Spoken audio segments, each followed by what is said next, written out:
Okay, so let's look at any question that might look strange to us. Is there anyone? If you still need time to get some solved, please take your time. You know, you will learn better if you figure it out yourself than me just doing it on the board. All right? So if you need time to, I haven't gotten there, I hope to still look at them, don't bring that up in class.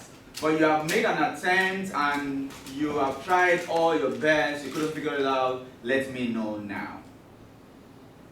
Anyone, please? Leo, let's start with Leo. Yes. Because he spent 4 hours on one question. So let's. 2 what? 12A, I. 12. 2A. 12A. I4. IV, that's 4. Okay. I thought we've done this. 12A4. Did it? We didn't do this? No, this is one. Practice. Leo, that is from 10. We did 10 last time, right? Question 10. Question 7. Oh, that was question 7 on the board. I'm sorry. Remember the question 7? Leo, can somebody check the other lights for me, please? Question 7. Do you remember we were able to prove this from last lesson, Leo? Yes. Do you remember this? Yes. Yes? So question 12 that you have raised, it's only asking you to make this the subject.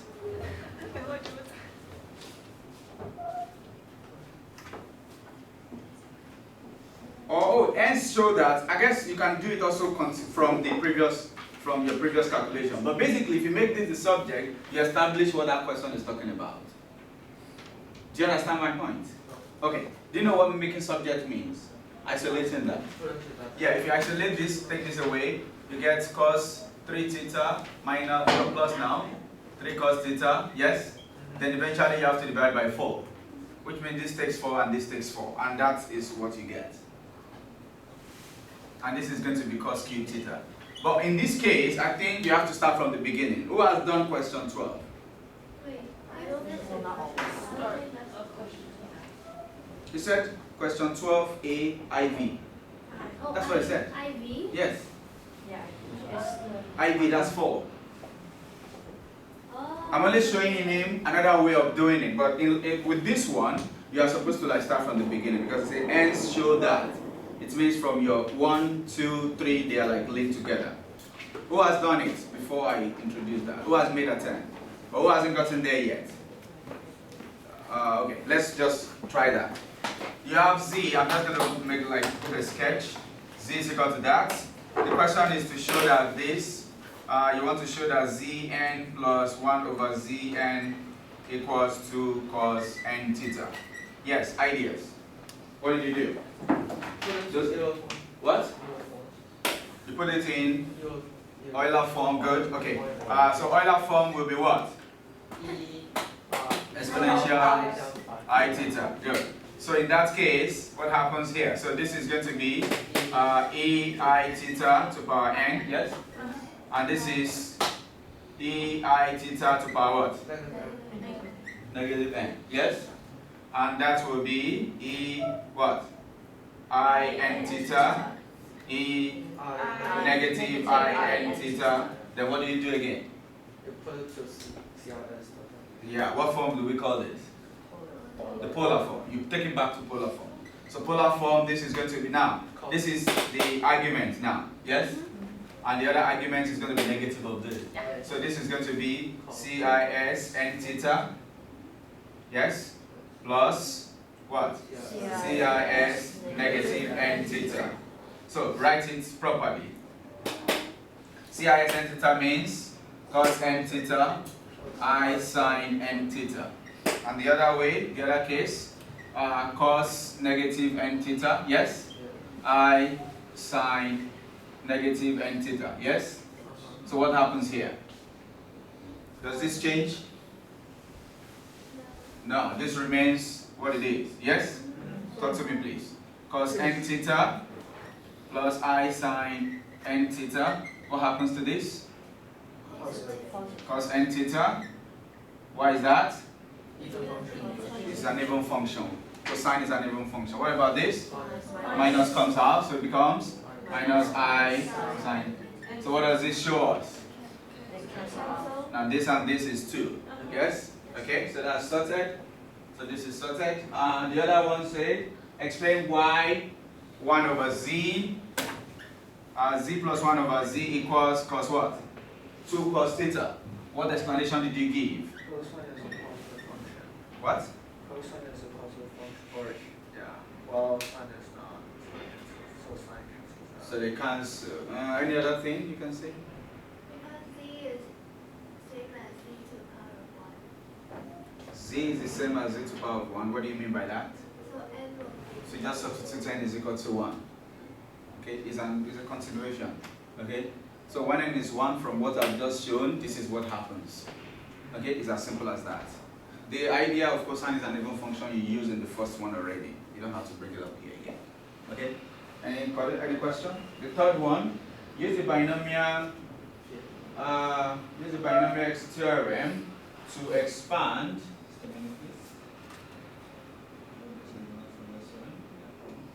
Use the binomial theorem to expand that to power 3. We have done that already.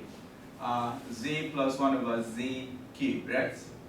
And that will be 1331. Yes. So that will be z cubed, then 3z squared, 1 over z, yes? Yes. Then 3z, 1 over z squared, yes? Then 1 over z cubed. And that gives z cubed, 3z, am I right? 3 over z, yes? 1 over z cubed. So we've just expanded that. Simplify your result. Yeah, this is the simplest form. We could rearrange, but this is the simplest form. So the next thing says, and show that cos 3 theta, blah, blah, blah. Okay, so use that to show this. So we just go back to ABC that we have done. Okay? So using the ABC that we have done, what is this? Okay? So let's substitute that. Can you check if we can see this? Yes. So from here, bring this here now, okay? From the previous one, that's number 2. We already said this is this, we established that. So if you use it, so you get 2 cos, yes, theta to power 3, yes? Yes. Then what do we know? Z is that, okay? So Z is that, so that will be CIS theta to power 3, am I right? Then what do we know again? 3 CIS theta, yes? Then 3 divided by Z will be 3 CIS negative theta. Yep. Do you agree? Yes? Then what else do actually we don't need to do that. We can just say Z cubed, 1 over Z cubed, then this is 3 Z plus 1 over Z.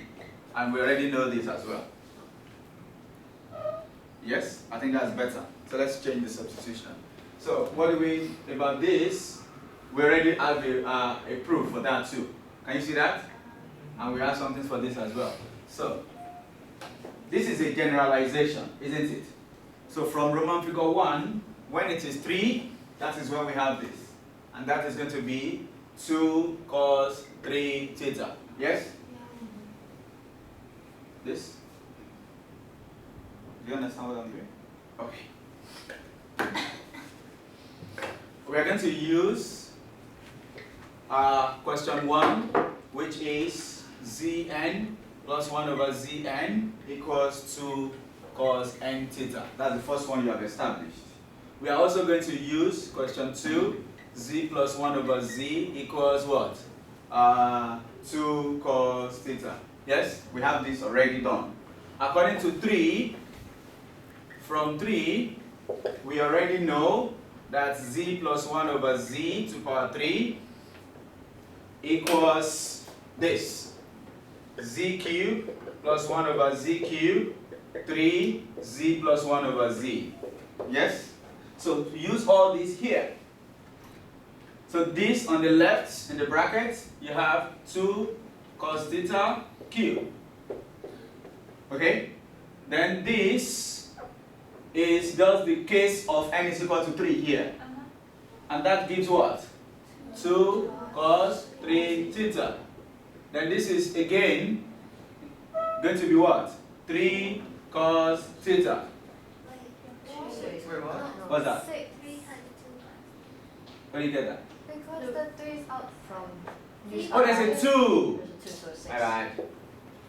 Maybe I didn't get enough sleep. Yes? So this is this because of that. Okay? And this is simply when n is equal to 3, we get that. Okay? And we don't have anything here, so the 2 remains just the way it is. So when you open that bracket, this is going to be 8 cos cube theta. Yes? Let's arrange that to the format that we want.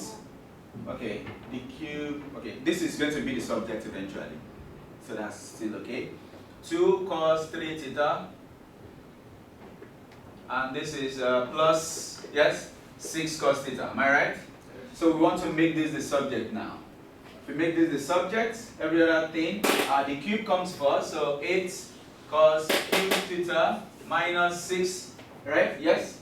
Cos theta equals 2 cos 3 theta. If you divide by 2, that's going to be 4 and that's going to be 3 as required. You're trying to make cos cube theta the subject. Yeah, I know. It's really that. So Oh, it's are we just making the divide by- cos? It's just cos cube theta. I should say cos cube theta. Cos cube, not cos 3? So, Oh, okay, okay. Okay, this is what we are trying to do. Yeah. Okay, okay, fine. Then we don't need to do this. Maybe I was doing the wrong subject of formula then. Okay, so from here we just divide by 8. And which one comes first according to the question? The 3 theta or the theta? 3 theta comes first. Okay, so we have the right arrangement. Fine, it's immaterial because plus does not really matter. Addition is commutative, yes? But then I like to put it in the format that the question has asked me. So cos cube theta is equal to 2 divided by 8 will be 1 over 4.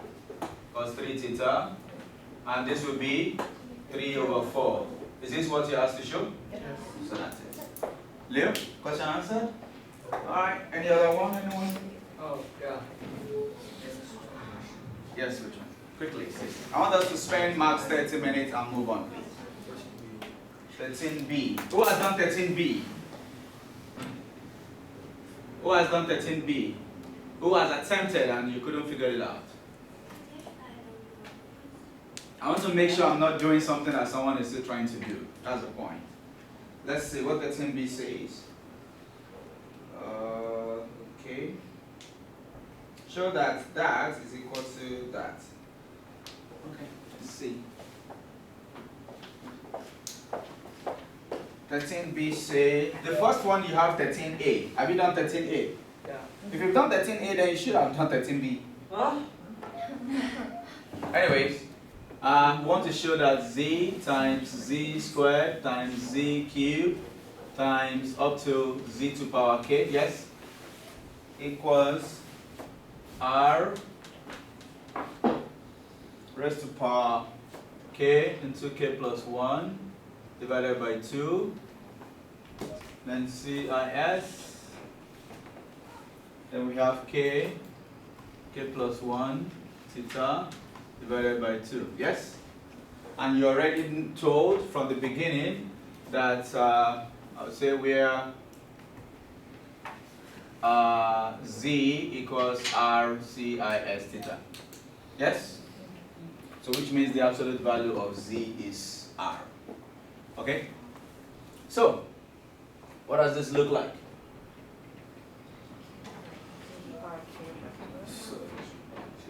Not really. If you multiply it, okay, I say left hand side. Let's begin with that. Z times z squared times z cubed up to times z to power k. What would you do to write this in the simplest form?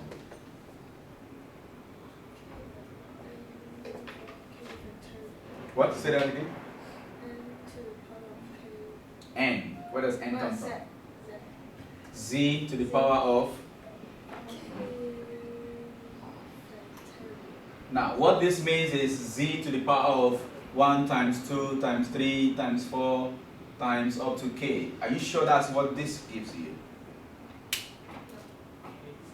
So let's think again. It's not this. It is what?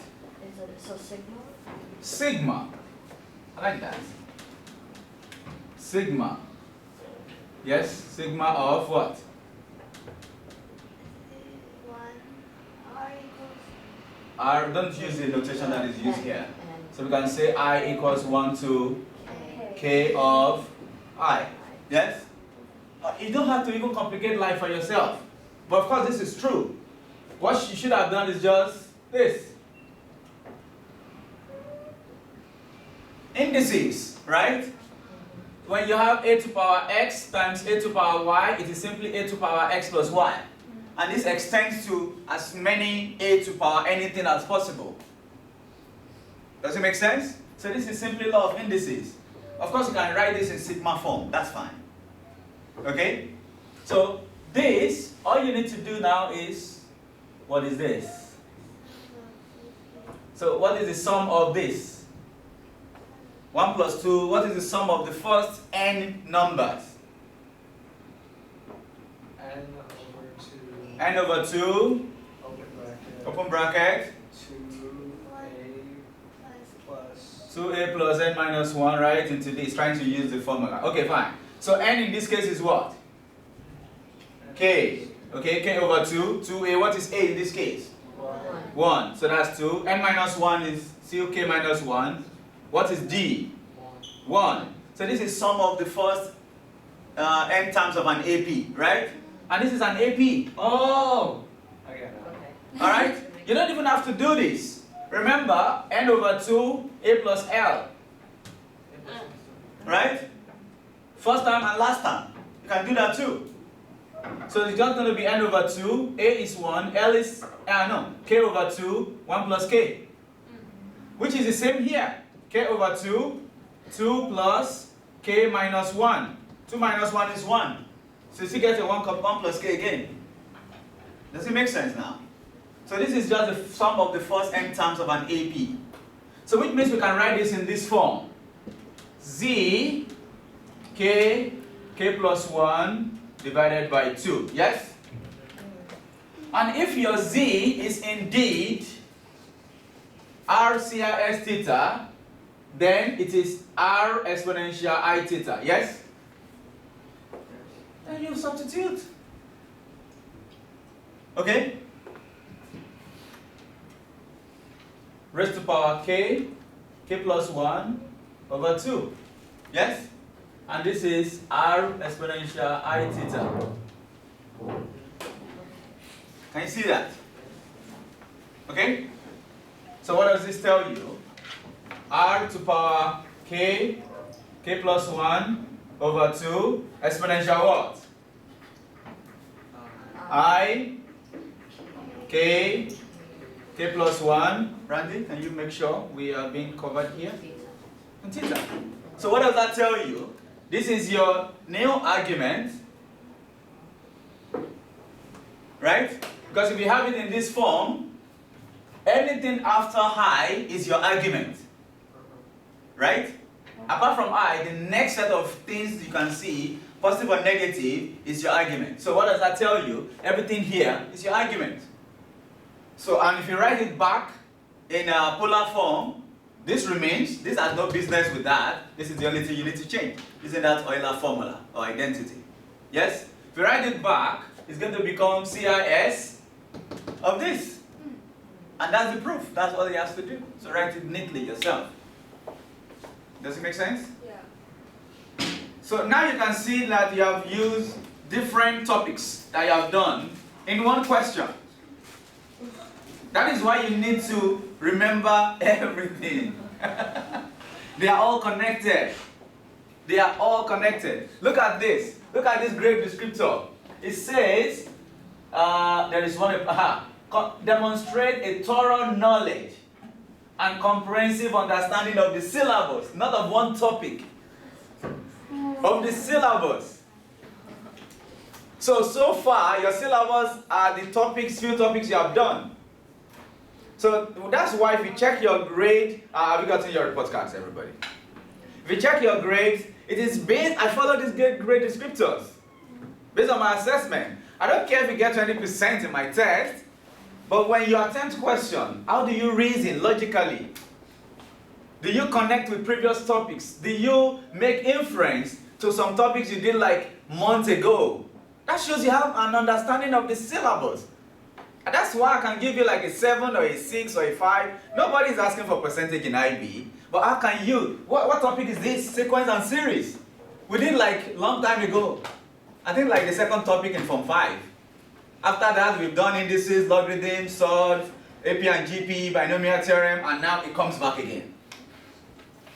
Okay? So we need to have those understanding. Any other question? Okay, I think we should just move on now. If you have any other question, please bring it next time we meet. So we move to the main thing for today.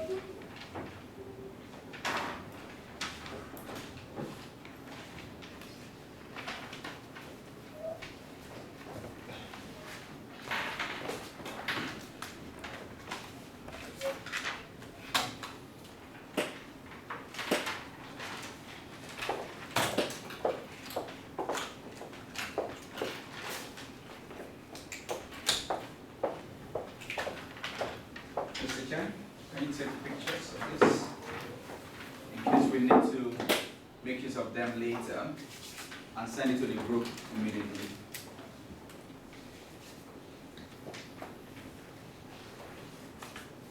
Can I erase this part? Yeah. Thank you. Randy, can you also take note of the battery level?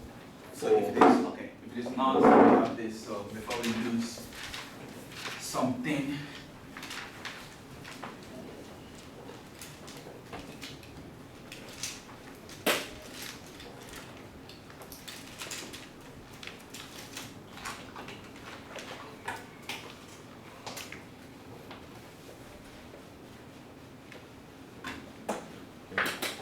Can I go wash my face? Yes, sir. I'll just write the learning note to come before you come back, so be fast.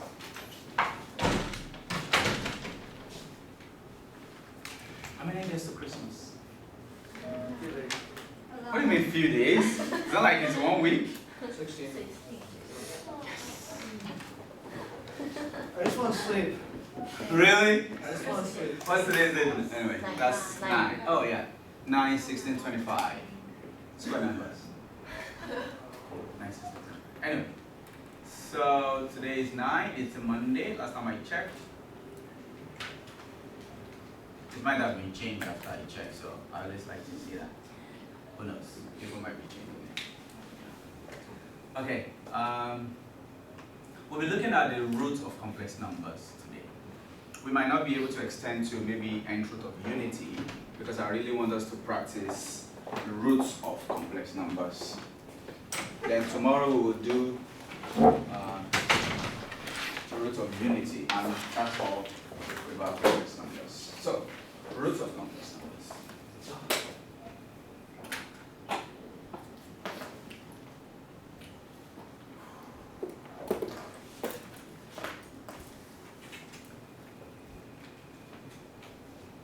So two things, I summarized today's outcome into two.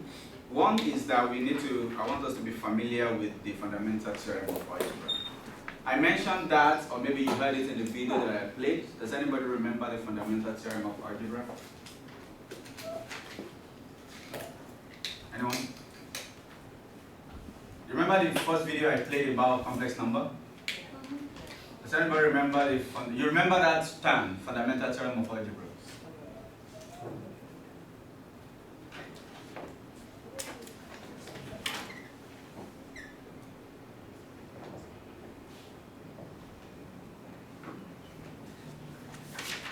Okay, you can write while you're trying to remember.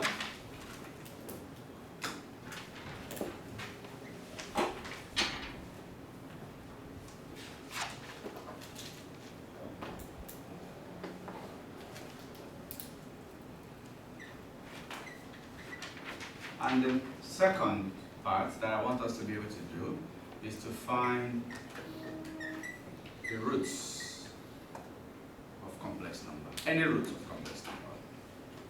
any root.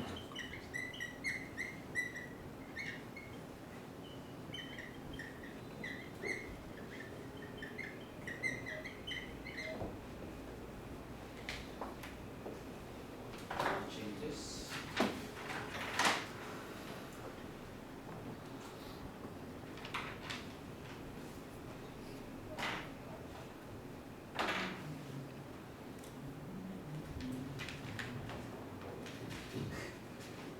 Trying to make sure I use the right color.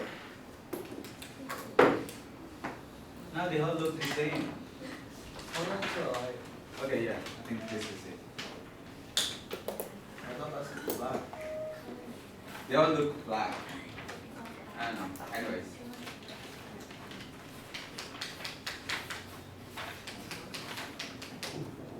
Okay.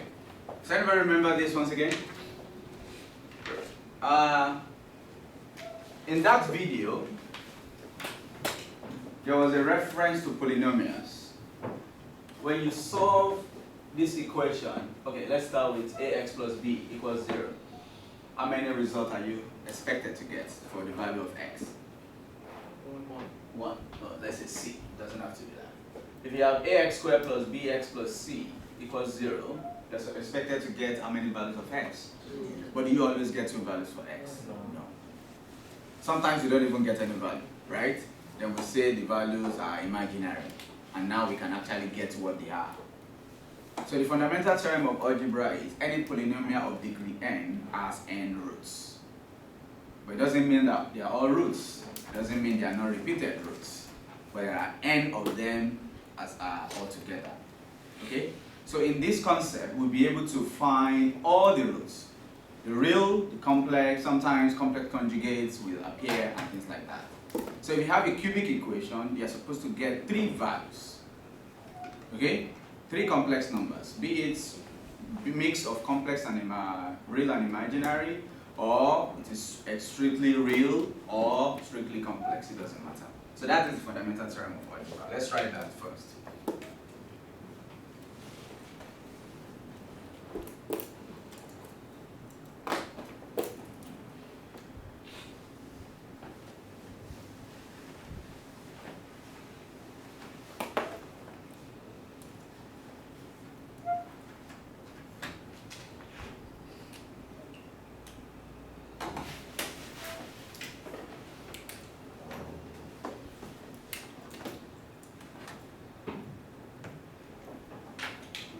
That was mentioned in the video. So we need to get familiar with that. If you are given an equation to solve and the power is 3, then you should know you cannot stop until you get to the 3rd power. That's the point we're trying to make. Okay, so I go straight to that.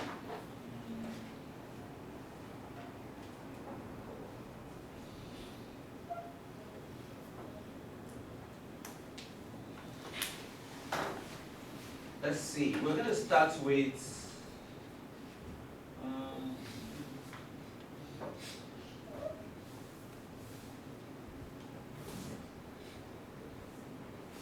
I'll start with an example that was done here, then I can extend it to a general polynomial. You don't have your book, I would have asked you that turn to 21, because it's actually easy to demonstrate what we are talking about. Is this clear in on the chat? Or is this Mr. Chen? Okay, it's Mr. Chen. Okay, e.g., let me extend this, or let me say that is z to power n, if you want to solve this, equals some number c must have n results. Okay, of course, the end result will eventually become something like this, nth root of c. Okay, something like this. You must have n of them. So we're going to start with a simple and direct one. Let's look at the 4th root of 1.